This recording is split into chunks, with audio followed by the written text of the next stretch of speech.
ফিলিস্তিনিদের উপর আল্লাহ তাআলা বিপদ দিয়েছিলেন।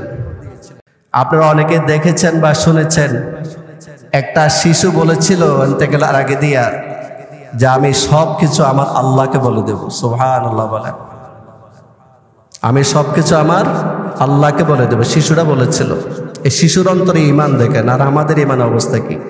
শিশু বলতেছে যে আমি সবকিছু আমার আল্লাহকে বলে দেব। বিপদগুলো আল্লাহ তাআলা দিয়েছিলেন ফিলিস্তিনিদের উপর, কিন্তু আজ কি হচ্ছে?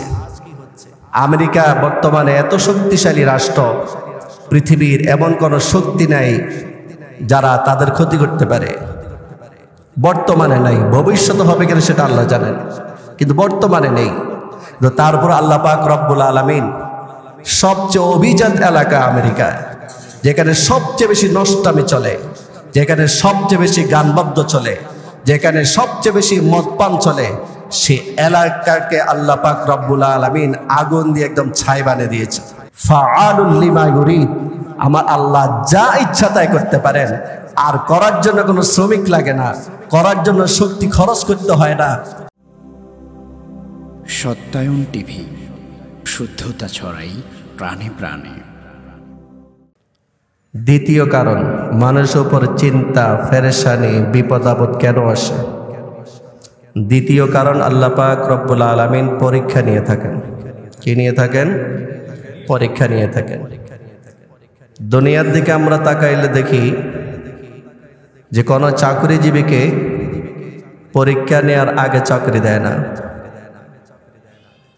চাকরিতে বহাল রাখতে গেলেও সেখানে বিভিন্ন পরীক্ষা নিরীক্ষা করা হয়, অথবা প্রমোশন যদি দেওয়া হয় তখনও পরীক্ষা নেওয়া হয়, ঠিকমতো ডিউটি পালন করে কিনা, আমানতদার কিনা, বিভিন্ন বিষয়ে যাচাই বাছাই করার পর পদোন্নতি করা হয়। তো আল্লাহ পাক রব্বুল আলামিন আমাদেরকে একটা চাকরি দিয়েছেন, একটা কাজ দিয়েছেন, এমনিতে পাঠান নাই। আল্লাহ বলেন, আফাহাসিবতুম আন্নামা খলাকনাকুম আবাতা ওয়া আন্নাকুম ইলাইনা লা তুরজাউন।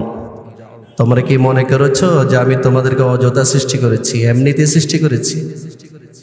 আর এটাও কি মনে করেছো যে সব সময় দুনিয়াতে থাকবা, আমার কাছে আসতে হবে না? এটাকে মনে করেছো? আমরা কেউ যদি মনে করি সব সময় দুনিয়াতে থাকবো, আমার এই মনে করাটা ঠিক না বেঠিক? সবাই বলেন ঠিক না বেঠিক? যাইতেই হবে।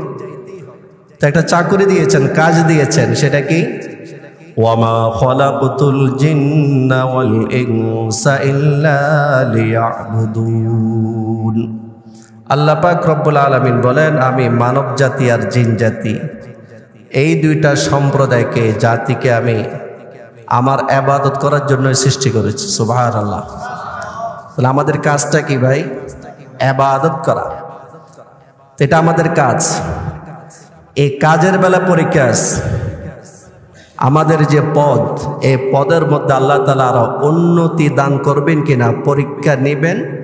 পরীক্ষা যদি আমরা পাশ করি তখন উন্নতি দান করবেন, না হয় শাস্তি দিবেন, আর চাকরি থেকে বাদ দিয়ে দিবেন। যারা আমানতের খেয়ানত করে, ঠিকমতো দায়িত্ব পালন করে না, তাদের চাকরি কি থাকে? সবাই বলেন চাকরি থাকবে? থাকবে না। তো আল্লাহ আমাদেরকে যে কাজ দিয়েছেন, যে দায়িত্ব দিয়েছেন, সেখানে আল্লাহ তাআলা পরীক্ষা নেবেন আমাদের থেকে, বান্দাগুলো কি করে। এই পরীক্ষায় পাশ করলেই আলহামদুলিল্লাহ আমাদের মর্যাদা আল্লাহ তাআলা আরো বৃদ্ধি করে দেবেন।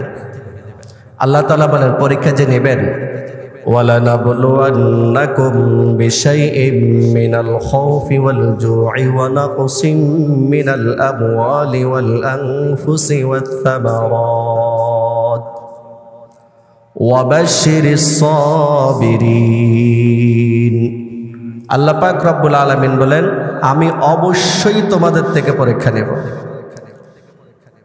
হালকাভাবে বলেন নাই, অবশ্যই তাকিদ দিয়ে বলেছেন, ওয়ালা নাবলুওয়ান্নাকুম, আমি অবশ্যই তোমাদের থেকে পরীক্ষা গ্রহণ করব। বিশাইইন মিনাল খাউফ, কিছু ভয়ের মাধ্যমে, ভয় দেখাবো মাঝে মধ্যে। ওয়াল জু'i, অনেক সময় আমি অনাহারে রাখবো, খাবার দেব না, পরীক্ষা। ওয়া নাকসিম মিনাল আমওয়াল, সম্পদের মধ্যে আমি ক্ষতি করে দেব। ব্যবসার মধ্যে অনেক সময় ক্ষতি হয়ে যাবে, যতটুকু আশা ততটুকু হবেই না, বরং পুঁজি চলে যাবে। ওয়াল আনফুস, অনেক সময় আমি জানের উপর ক্ষতি করব, অনেক সময় মারা যাবে, জান চলে যাবে, এটা পরীক্ষা। ওয়াস সামারাত, অনেক সময় আমি আল্লাহ ফসলের ক্ষয়ক্ষতি করে দেব। কয়টা পরীক্ষার কথা বলছেন? ওয়ালানাবলুয়ান্নাকুম বিশাইইম মিনাল খাউফ, ভয়, ওয়াল জু, ক্ষুধা, ওয়া নাকসিম মিনাল আমওয়ালি ওয়াল আনফুস, সম্পদ আর জান। কয়টা হইল? 4টা। এই পরীক্ষার মধ্যে পাশ কিভাবে করব? আল্লাহ পাক রব্বুল আলামিন বলেন, হে নবী, আপনি এই পরীক্ষাগুলো আমি যখন আমার বান্দার বান্দিদের থেকে নেব, কারা ধৈর্য ধারণ করে আর কারা করেন আপনি একটু দেখেন। যারা সবর করে এরা পরীক্ষার মধ্যে কামিয়াব, আর যারা সবর করবে না এরা কামিয়াব না, ফেল করছে। এই জন্য আল্লাহ বলেন ওয়াবাশশিরিস সাবিরিন, আমি আল্লাহর পক্ষ থেকে বিপদ আসার পর যারা ধৈর্য ধারণ করবে এরা হচ্ছে সবরকারী, আপনি তাদেরকে সুসংবাদ দিন। সুবহানাল্লাহ। কিসের সুসংবাদ? আল্লাহ তাআলা অন্য আয়াতে বলেছেন, ইন্নামা ইউওয়াফাস সাবিরুনা আজরাহুম বিগাইরি হিসাব। আল্লাহ পাক রব্বুল আলামিন বলেন, আমি আল্লাহর পক্ষ থেকে যদি কারো উপর বিপদ এসে যায়, চিন্তা এসে যায়, পেরেশানি এসে যায়, যারা নাকি ধৈর্য ধারণ করবে, সবর করবে, আমি আল্লাহ তাদেরকে বিনা হিসাবে পুরস্কার দান করব। বিগাইরি হিসাব, কোনো হিসাব নাই। কি পরিমাণ আল্লাহ তাআলা আমাদেরকে পুরস্কার দেবেন, কোনো হিসাব নাই। এখন যদি বলেন আমি ধৈর্য ধরবো না, যদি ধৈর্য না ধরেন, আল্লাহ তো বলেছেন অবশ্যই পরীক্ষা নেব, তাহলে বুদ্ধিমান তো তারা যারা নাকি পরীক্ষা পাশ করে। আর পরীক্ষা পাশ করার ফর্মুলা আল্লাহ তাআলা বলে দিয়েছেন, সেটা হচ্ছে ধৈর্য ধারণ করা। তো ধৈর্য ধারণ না করা অর্থ হচ্ছে ফেল করলাম। আর যদি বিপদ আসে, আমি কি ঠেকাতে পারবো বিপদকে? ফিলিস্তিনিদের উপর আল্লাহ তাআলা বিপদ দিয়েছিলেন। এই বিপদটা আসছে আমেরিকানরা ঘটাইছিল, পশ্চিমারা ঘটিয়েছিল বিপদটা। ফিলিস্তিনিরা মোকাবেলাও করেছে যতটুকু পেরেছে, ধৈর্য ধারণও করেছে। আপনারা অনেকে দেখেছেন বা শুনেছেন, একটা শিশু বলেছিল ইন্তেকালের আগে দিয়া যে আমি সব কিছু আমার আল্লাহকে বলে দেব। সুবহানাল্লাহ বলেন, আমি সব কিছু আমার আল্লাহকে বলে দেব। শিশুরা বলেছিল। এই শিশুর অন্তরে ঈমান দেখেন, আর আমাদের ঈমান অবস্থা কি? শিশু বলতেছে যে আমি সব কিছু আমার আল্লাহকে বলে দেব। আরেক সন্তান বাবার কাছে চকলেট চেয়েছিল, বাবা দোকান থেকে চকলেট আনলো, কিন্তু দেখলো যে ইসরায়েলিরা তার ঘরের উপর বোমা ফেলে সব তছতছ করে দিয়েছে, আর সন্তানটা মারা গেছে। সন্তানের দেহে রূহ নাই। তখন বাবা সহ্য করতে না পেরে নিজের মনকে বুঝ দেওয়ার জন্য চকলেট হাতে ধরাইতেছে যে আব্বু তুমি চকলেট নাও, তুমি না বলেছিলে চকলেট খাবা। এই যে বিপদগুলো আল্লাহ তাআলা দিয়েছিলেন ফিলিস্তিনিদের উপর, কিন্তু আজ কি হচ্ছে? আমেরিকা বর্তমানে এত শক্তিশালী রাষ্ট্র, পৃথিবীর এমন কোনো শক্তি নাই যারা তাদের ক্ষতি করতে পারে। বর্তমানে নাই, ভবিষ্যতে হবে কিনা সেটা আল্লাহ জানেন, কিন্তু বর্তমানে নেই। তো তারপর আল্লাহ পাক রব্বুল আলামিন সবচেয়ে অভিজাত এলাকা আমেরিকায়, যেখানে সবচেয়ে বেশি নষ্টামি চলে, যেখানে সবচেয়ে বেশি গানবাদ্য চলে, যেখানে সবচেয়ে বেশি মদপান চলে, সে এলাকাকে আল্লাহ পাক রব্বুল আলামিন আগুন দিয়ে একদম ছাই বানিয়ে দিয়েছে। এখন তো কোনো প্রতিবাদ নাই। হইতে পারে তাদের টাকা আছে, পয়সা আছে, টাকা পয়সা আছে, তারা আগের মতো করে ফেলবে, কিন্তু তাদের শুভ বুদ্ধি কি উদয় হবে? তারা কি শিক্ষা অর্জন করবে? তারা শিক্ষা অর্জন করুক আর নাই করুক, আমরা মুসলিম জাতি আমাদের শিক্ষা অর্জন করতে হবে যে আমার আল্লাহ যা চান তাই করতে পারেন। ফাআলুল লিমা ইউরিদ,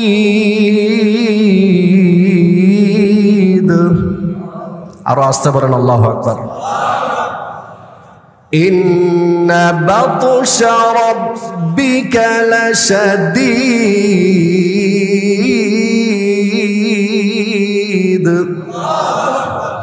ইন্না বাতশা রাব্বিকা লাশাদীদ, নিশ্চয় তোমার রবের পাকড়াও অত্যন্ত কঠিন। এই জন্য বলা হয় আল্লাহ ছাড় দেন কিন্তু ছেড়ে দেন না। ফাআলুল লিমা ইউরিদ, আমার আল্লাহ যা ইচ্ছা তাই করতে পারেন, আর করার জন্য কোনো শ্রমিক লাগে না, করার জন্য শক্তি খরচ করতে হয় না। কি বলেন? ইন্নামা আমরুহু ইযা আরাদা শাইআন আইয়াকুল লাহু কুন ফায়াকুন।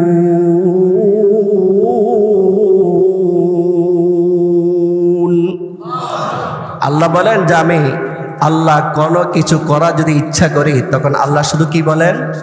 কুন, হয়ে যাও, সাথে সাথে ফায়াকুন হয়ে যায়, 1 সেকেন্ড দেরি হয় না। আল্লাহু আকবার বলেন। তাহলে আমাদের আল্লাহ যে আছে, কোনো সন্দেহ আছে? নাই। মন খারাপ করার কোনো কারণ নেই। রাসূল করিম সাল্লাল্লাহু আলাইহি ওয়াসাল্লাম সাহাবায়ে কেরামের সামনে একটা ওয়াজ করলেন, ওয়াজ যে আমার আল্লাহ পরীক্ষা নেন, সুতরাং ধৈর্য হারা চলবে না। আমাদের উপরে যে কোনো বিপদ আসুক, হ্যাঁ, ব্যক্তিগতভাবে কোনো বিপদ আসুক, পারিবারিকভাবে কোনো বিপদ আসুক, সামাজিকভাবে কোনো বিপদ আসুক, রাষ্ট্রীয়ভাবে কোনো বিপদ আসুক, আমাদের করণীয় হচ্ছে ধৈর্যশীল হওয়া, ধৈর্যের পরিচয় দেওয়া। তো আল্লাহ নবী সাল্লাল্লাহু আলাইহি ওয়াসাল্লাম বলতেছেন সাহাবায়ে কেরামকে, শোনো, এক জালেম বাদশা ছিল। বাদশাটা কেমন ছিল? জালেম বাদশা ছিল, জালেম বাদশা। তো সে নিজেকে রব দাবি করত, তো আমি খোদা। নাউজুবিল্লাহ বলেন। বর্তমানেও আছে, বলেন আর কি যে আনা রব্বুকুমুল আলা, আমি তোমাদের রব বলেন, কিন্তু কাজে কর্মে বুঝায় আমি রব। নাউজুবিল্লাহ বলেন। তো সে বলতো আমি তোমাদের রব, আমি তোমাদের খোদা। তো তার একটা ব্যক্তিগত জাদুকর ছিল, জাদুকর, ব্যক্তিগত জাদুকর। এই জাদুকর মানুষকে জাদু দেখাতো বাদশার পক্ষ থেকে, ভেলকি বাজি আর কি, জাদু মানে তো ভেলকি দেখানো। তো এই জাদুকর বয়স হয়ে গেল, বৃদ্ধ হয়ে গেল। তো বাদশাকে বলল, বাদশা সাহেব, আমার তো বয়স হয়ে গেছে, আমি মনে হয় বেশি দিন আর পৃথিবীতে থাকবো না। আপনি একজন যুবক আমাকে দেন, যাকে আমি আমার জাদুবিদ্যা শেখাবো। আমার অবর্তমানে আপনার পক্ষ হয়ে ওই যুবক কাজ করবে, জাদু দেখাবে। তো বাদশা এক যুবককে পাঠালো ওই বৃদ্ধ জাদুঘরে গেছে। এই যুবক জাদু শিখতেছে। কার কাছে শিখতেছে? ওই বৃদ্ধ জাদুঘরে গেছে জাদু শিখে। তো একদিন রাস্তায় বাড়ি থেকে যাওয়ার সময়, অথবা ওই জাদুঘরের আস্তানা থেকে যাওয়ার সময় এক পাদ্রীর সাথে দেখা হলো, ধর্মীয় নেতা, ওই সময়ের ধর্মীয় নেতা। ওই ধর্মীয় নেতার সাথে দেখা হওয়ার পর ওই ধর্মীয় নেতা ইসলামের দাওয়াত দিলেন, এক আল্লাহর দাওয়াত দিলেন, যে আমাদের রব এই বাদশা না, আমাদের রব হচ্ছেন কে? আর যারা আমাদের রব কে? আমাদের রব আল্লাহ। এখন এই গোলামটা এই ধর্মীয় নেতার কাছে রাহেব বলা হয়, এই রাহেবের কাছে, ধর্মীয় নেতার কাছে ধর্মীয় জ্ঞান শিখে, আর ওই জাদুকরের কাছে জাদু শিখে। আমি যে কথাগুলো বলছি সূরাতুল বুরুজে আছে কথাগুলো, এই কথাগুলো যদি শোনেন, সূরাতুল বুরুজ দিয়ে যারা নামাজ আদায় করেন মজা পাবেন। সূরাতুল বুরুজ দিয়ে নামাজ আদায় করতে পুরো ঘটনাটা সূরাতুল বুরুজের মধ্যে আছে। দুইজনের কাছে দুই বিদ্যা শিখতেছে, ধর্মীয় বিদ্যাও শিখে, জাদু বিদ্যাও শিখে। তো একদিন ধর্মীয় নেতার কাছে শিখতে শিখতে একটু দেরি হয়ে গেছে, রাহেবের কাছে একটু দেরি হয়ে গেল। জাদুকরের কাছে যাওয়ার পর জাদুকর জিজ্ঞেস করলো, তুমি এত দেরি করলা কেন? প্রহার করেছে, ফাদরাবাহু। মুসলিম শরীফ আছে হাদিসটা, যে তাকে খুব মারলো। মারার পর এই ঘটনা এসে এই যুবকটা ধর্মীয় নেতার কাছে বলল। তো ধর্মীয় নেতা বলে, শোনো, এখন থেকে এখানে যদি দেরি হয়ে যায়, তুমি জাদুকরকে বলবা যে বাড়ি থেকে বের হতে আমার দেরি হয়ে গেছে, বাড়ির লোক আমাকে তাড়াতাড়ি আসতে দেয় নাই। আর বাড়িতে যাওয়ার কারণে, বাড়িতে যাওয়ার পর যদি কখনো তোমার দেরি হয়ে যায় বাড়িতে যাইতে, তখন বাড়ির লোকেরা তোমাকে কেউ যদি কিছু বলে তখন তুমি বলবা আমাকে জাদুকর ধরে রেখেছিল, এই জন্য আসতে দেরি হয়ে গেছে। একটা বুদ্ধি দিয়ে দিল। এভাবে যাইতেছে, আসতেছে, শিখতেছে, দুই ধরনের বিদ্যা শিখতেছে। হঠাৎ করে যুবক দেখলো অনেকগুলো লোক দাঁড়িয়ে আছে, রাস্তা পার হতে পারছে না। কারণ কি খুঁজে খুঁজে দেখলো যে একটা বড় দাব্বাতুন আযীমাতুন, ভয়ঙ্কর এক প্রাণী রাস্তা বন্ধ করে রেখেছে, মানুষজন যাইতে পারছে না। এই যুবকের অন্তরে আসলো, আমি তো ধর্মীয় নেতার কাছে রবের পরিচয় শিখতেছি, রবের শক্তি সম্পর্কে জানতেছি, আবার ওই জাদুকরের কাছে জাদু শিখতেছি। আমি এখন পরীক্ষা করতে চাই কার শক্তি বেশি, জাদুকরের শক্তি বেশি নাকি এই ধর্মীয় নেতার রবের শক্তি বেশি। আল্লাহু আকবার বলেন। কি বলল? কার শক্তি বেশি এবং কে বেশি প্রিয়, আমি এটা একটু পরীক্ষা করতে চাই, জাদুকরের নাকি এই ধর্মীয় নেতার। আল্লাহু আকবার। তখন এই গোলামটা একটা পাথর নিল, পাথর, আর মনে মনে বলল আল্লাহ তোমার শক্তি যদি বেশি হয় তাহলে এই প্রাণীটাকে তুমি মেরে ফেলো। এই কথা বলি একটা পাথর নিক্ষেপ করলো।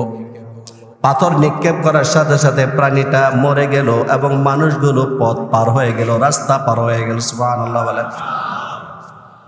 এই যে একটা দৃশ্য মানুষ দেখলে এটা খবর ছড়ায় গেল। এই যুবক এসে ধর্মীয় নেতার কাছে পুরো ঘটনা বলার পর সে ধর্মীয় নেতা বলল, এখন থেকে আমার থেকে তুমি আল্লাহর কাছে বেশি মর্যাদাবান, তোমার সম্মান আল্লাহর কাছে বেশি। তবে শোনো, তোমার থেকে পরীক্ষা নেওয়া হবে। ওয়ালা নাবলুয়ান্নাকুম বিশাইইম মিনাল খাউফ, আল্লাহ তোমার থেকে পরীক্ষা নেবেন। তোমার ঈমান যেহেতু বেশি, কতটুকু শ্রদ্ধা, কতটুকু ভালোবাসা, কতটুকু বিশ্বাস আমার রবের প্রতি তোমার, যে আমার রবের কথা ভেবে তুমি পাথর নিক্ষেপ করেছ আর প্রাণী সরে গেল, মারা গেল। তোমার ঈমান বেশি, তবে তোমার উপর পরীক্ষাও আসবে। যতই পরীক্ষা আসুক না কেন তুমি কিন্তু আমার নাম বলবা না। তোমার উপর যতই নির্যাতন আসুক না কেন তুমি কিন্তু আমার নাম কখনো কাউকে বলবা না, কারো কাছে বলবা না। এভাবে চলতেছে।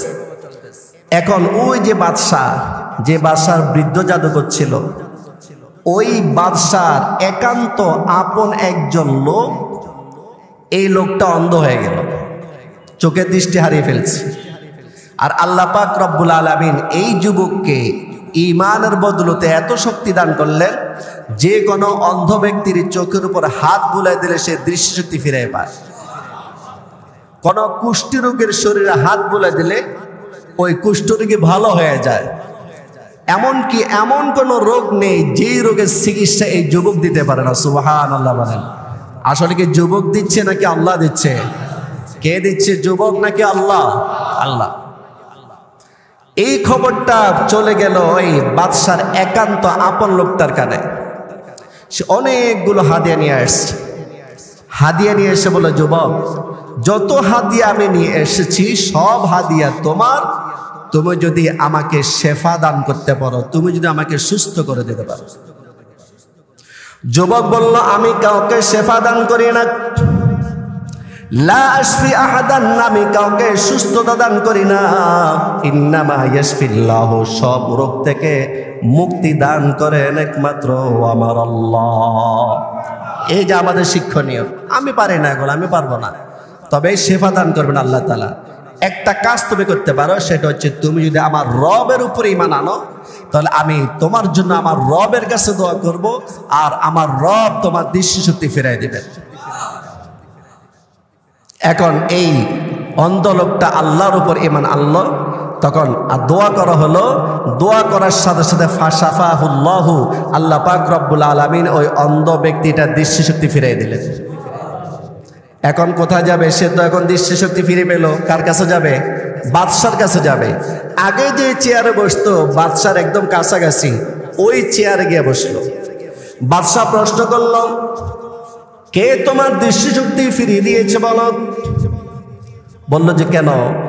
রব্বি, আমার দৃষ্টিশক্তি আমার রব ফিরে দিয়েছে। সুবহানাল্লাহ। সে বলল আলাকা রব্বুন গায়রি, আমি ছাড়া কি তোমার আর অন্য কোনো প্রভু আছে? নাউজুবিল্লাহ বলেন। কি বলো এটা তুমি? তোমার রব তোমাকে দৃষ্টিশক্তি ফিরে দিয়েছে? আমি তো জানি আমি তোমার রব। আল্লাহু আকবার। ওই অন্ধ ব্যক্তি, যেই অন্ধ ব্যক্তি দৃষ্টিশক্তি ফিরে পেল, সে ব্যক্তি বলল আমার রব না শুধু রব্বি ওয়া রব্বুকাল্লাহ, আমার রব এবং আপনার রব একজন, তিনি হচ্ছেন কে? এখন তার মাথা গরম হয়ে গেছে। কে তোমাকে এই বিদ্যা শিখাই দিল বলো? এই ধর্মের দাওয়াত তুমি কোথা থেকে পেলা বলো? অনেক অত্যাচার শুরু করে দিল এই লোকটার উপর, অনেক অত্যাচার শুরু করে দিল। তখন এই লোকটা কার নাম বলে দেবে বলেন তো? এই লোকটা কার নাম বলবে? এই লোকটাকে কে ভালো করে দিল? আহা, আল্লাহ তো ভালো করছে, ঠিক আছে, কিন্তু সন্ধান পাইল কার? যুবকের। এই যুবকের নাম বলে দিস। এখন যুবকরে ধরে নিয়ে আসছে। যুবকরে ধরে নেওয়ার পর তুমি কোত্থেকে দাওয়াত পাইলা বলো? যুবক বলে না। যুবকরা আবার প্রহার শুরু করলো, নির্যাতন নিপীড়ন শুরু করলো। শেষ পর্যন্ত ওই যে রাহেব, ধর্মীয় নেতার নাম বলে দিল। এখন ধর্মীয় নেতাকে আনা হলো এখানে। ধর্মীয় নেতাকে আনছে। ধর্মীয় নেতাকে আনার পর বললো যে তুমি ধর্ম থেকে ফিরে আসো, না হয় তোমাকে এই যে করাত, মিশার হাদিসের মধ্যে আছে, মিশার মানে করাত, এই করাত মাথার মাঝখান দিয়ে রাখছে, একদম বরাবর রাখছে। তুমি যদি তোমার ধর্ম থেকে ফিরে না আসো, আমাকে রব বলে স্বীকার না করো, তাহলে তোমার মাথা একদম দুই ভাগ করে ফেলা হবে। এ বলল আপনি আমাকে যত প্রকারের শাস্তি দিতে পারেন দিন, আমার কোনো আপত্তি নাই, কিন্তু আমি একটি মুহূর্তের জন্য আমার ধর্ম থেকে আমি ফিরে আসতে পারবো না। এখন দেখেন জালেম বাদশা কি গুলো ঠিক করার দিয়া মাথাকে দুই ভাগ করিয়া দুই ভাগ দুই পাশে রেখে দেন। সামনে আর কজন আছে? দুজন আছে, ওই যে আপনজন আর হলো যুবকটা। এখন আপনজনকে বলল শোনো, এই যে পাদ্রী যেমন অবস্থা হয়েছে তোমারও ঠিক তেমন অবস্থা হবে, তাড়াতাড়ি তুমি ধর্ম থেকে ফিরে আসো, আমাকে রব বলে কবুল করে নাও, গ্রহণ করে নাও। সে বলল না, আমার মৃত্যু হলে হোক, আমি বিন্দু সময়ের জন্য, সামান্য সময়ের জন্য ধর্ম ত্যাগ করতে পারবো না। আল্লাহু আকবার বলেন। আচ্ছা একটু চিন্তা করেন তো ভাই, এটা তো আমরা শুনতেছি, মানে একজন ঈমান এনেছে, ওই বাদশাকে রব মানে নাই, এই জন্য একজনের মাথার দুই ভাগ দুই পাশে, আরেকজনকে বলতেছে তোমার অবস্থা এরকম করা হবে। তাহলে আমি হলে কি করতাম? আপনি হলে কি করতেন? আমরা তো ধরো ফতুয়া দিতাম যে জান বাঁচানো ফরজ, জান বাঁচানো ফরজ, এটা বলে দিতাম। আল্লাহু আকবার। যে ঈমান কাকে বলে? ঈমান যে পরীক্ষা, আমাদের থেকে আল্লাহ তাআলা পরীক্ষা নিচ্ছেন, ওনাদের পরীক্ষা হলে দেখেন কত মারাত্মক পরীক্ষা। এখন শেষ পর্যন্ত এই আপন লোকটার মাথা দ্বিখণ্ডিত করা হলো। এখন আছে কে? যুবককে ডেকে বললো ওই দুজনের যে অবস্থা হয়েছে তোমারও সেই অবস্থা হবে, তাড়াতাড়ি তুমি আমাকে রব মানো। সে বললো যে না, আমি আপনাকে রব মানতে পারবো না। আল্লাহু আকবার বলেন। ঈমান। সে কিন্তু চার খণ্ড দেখতেছে, দুইটা মাথাকে দুই ভাগ করে চার খণ্ড তার সামনে, আমি আপনাকে রব মানতে পারবো না। এখন সেনাবাহিনীকে ডাক দিলেন বাদশা সাহেব। সেনাবাহিনীকে বললেন ফাদহাবু বিহি ইলা জাবালিন কাদা ওয়া কাদা, তুমি অমুক পাহাড়ের উপরে নিয়ে যাও, অমুক পাহাড়ের উপরে নিয়ে তুমি তাকে ফাতরাহু ছেড়ে দাও। সেনাবাহিনীকে বলল তোমরা তাকে পাহাড়ের উপর নিয়ে ছেড়ে দাও, যাতে করে এই যুবকটা মরে যায়। শাস্তি মানে একে আর মাথার উপর করাত বসাবে না, অন্যরকম শাস্তি দিচ্ছে। ফাসাইদু বিহ, সেনাবাহিনী যুবকটাকে নিয়ে পাহাড়ের উপর চলে গেলেন। পাহাড়ের উপর যাওয়ার পর আল্লাহ পাক রব্বুল আলামিনকে লক্ষ্য করে যুবকটা বলল আল্লাহুম্মা কফিনিহিম বিমা শিতা, আল্লাহ এদের সাথে যেমন ব্যবহার করা দরকার, যেমন শক্তি প্রদর্শন করা দরকার, আপনি তাদের সাথে তেমন শক্তি প্রদর্শন করুন। আল্লাহু আকবার। এই দোয়া করার সাথে সাথে এই এত বড় পাহাড়টা কাঁপতে শুরু করলো। পাহাড়ের মধ্যে অনেক জোরে কম্পন শুরু হয়ে গেল।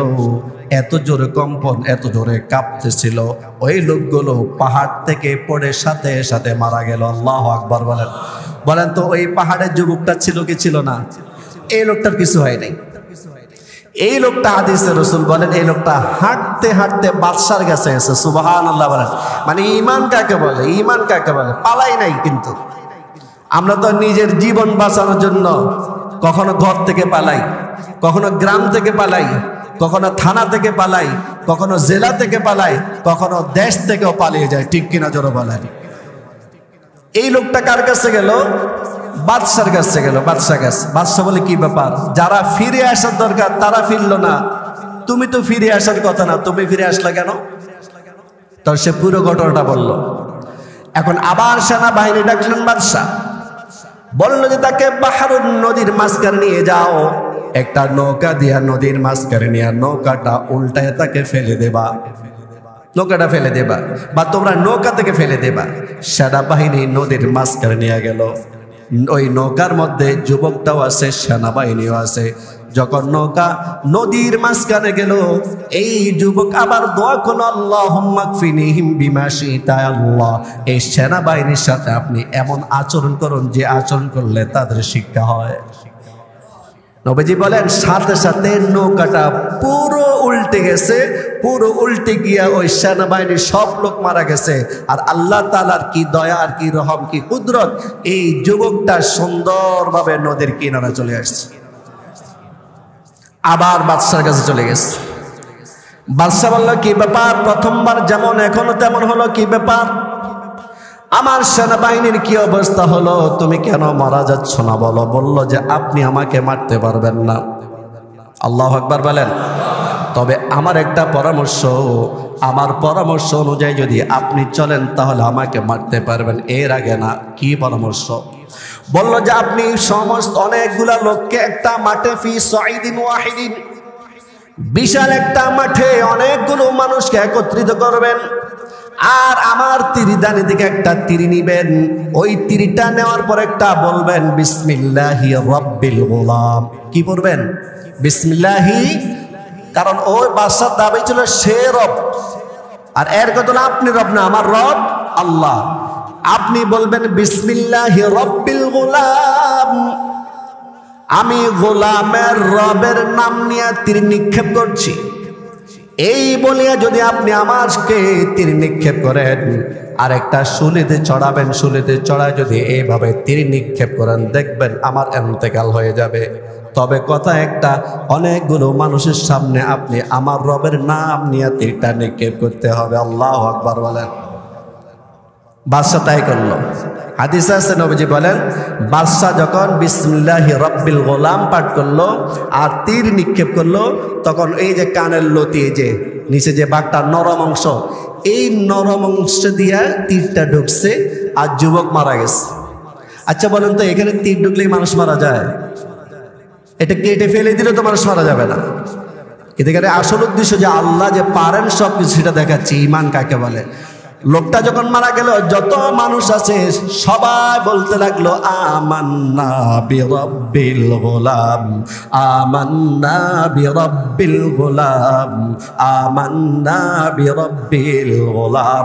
আমরা সবাই এই গোলামের রবের উপর ঈমান আনলাম। যত মানুষ আছে সব মানুষ ঈমান আনলো। বাদশার কাছে খবর আসলো, বাদশাহ যেই উদ্দেশ্যে আপনি যুবককে মারলেন, সেই উদ্দেশ্য তো আপনি সফল হতে পারলেন না। আপনার উদ্দেশ্য ছিল মানুষগুলো যেন আল্লাহকে রব না মানি আপনাকে রব মানে, কিন্তু এখন সব মানুষ তো আপনাকে রব মানল না, বরং সব মানুষ রব মানল কাকে? বাদশাহ বলল ঠিক আছে, প্রতিটি রাস্তার একদম রাস্তার মাথায় তার মধ্যে আগুন জ্বালাইতে থাকো। ওই আগুনের মধ্যে যতগুলো লোক ঈমান এনেছে সব লোকগুলাকে গর্তের মধ্যে নিক্ষেপ করো। হেদায়েত নাই তো কপালে, এত জালেম, হেদায়েত নাই। যারা বেশি জুলুম করে ওদের অন্তরে এত শক্ত হয়, ওরা যে অন্যায় করে এটাও বুঝতে পারে না। মানে তার এখন দেমাগ খুলতেছে না যে আসলে কি হচ্ছে। দুইবার চেষ্টা করা হলো, মরল না। রবের নাম নিয়ে যখন তীর মারলো, যেই জায়গা দিয়ে লাগলে মানুষ সাধারণত মরে না, এমন জায়গায় স্পর্শ করার পর লোকটা মারা গেল। তারপরও তার বুঝে আসতেছে না।